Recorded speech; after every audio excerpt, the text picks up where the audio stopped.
Ay hello po sa inyong lahat, magandang buhay. Advance Merry Christmas po sa inyong lahat. And advance Happy New Year na rin po. Ako po ngayon ay gagawa ng pinagong, o kung tawagin po ay maliit na munay. Yan po ay tig 2 pesos lang po ang isang piraso niyan. Kaya ganyan po siya kaliliit. Yan po ay pag mga 2 oras na ay malaki na rin dahil sa palsa. Yan po ang buhay ng isang panadero. Gumagawa ng tinapay, araw-araw ang ating trabaho ay ganyan. Yan ang ating pinagong style. Munay na maliit. Ang timpla nga pala po niyan ay hatian. Kung ano kadami ang first class ay ganon din ang third class. Tapos ang palsa ko naman dyan, kung bilang 5 kilo yung total ng harina, 50. Nilalagyan ko lang ng 0 yung palsa.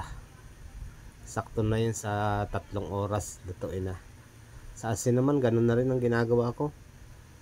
Nilalagyan ko lang ng 0 kung ilang kilo yung harina. Bilang 6 na kilong harina, lalagyan ko lang ng 0. 60 ang asin, 60 din ang palsa. Grams, 60 grams, 60 ang palsa, 60 ang asin. 4 grams naman po yan. Yan po ang ating pagbibikiri. Yan naman siyempre may mga itlog, may itlog pa yan, may powder. Maganda sana kung pang istante lang, pang display. Yung pupunasan natin ng itlog pagkatapos nating hanguin. Ganda sana ang kintab. Kaso nga lang ay pag pan-deliver, pag ating inilagay sa plastic, sa kinabukasan ay dikit-dikit sila dahil ng itlog.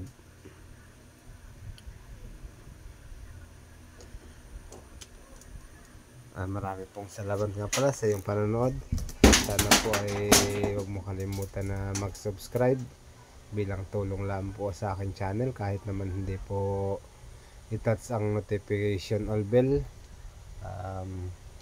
Laking tulong na po sa akin yung ma-subscribe ng channel ko upang maabot ko po ang aking kahit pa paano ay makatulong sa panggastos, yung ma-monetize po ang ating channel, mapagkalooban tayo ng YouTube, mapagkalooban tayo ni Lord na ma-monetize ang ating channel. Lahat naman po ng aking ginagawa ay aking itinatawag sa Panginoong Diyos, siyang may likha ng lahat, na siyang nakakalam at humihingi ako ng gabay. Maraming pong salamat sa inyong lahat.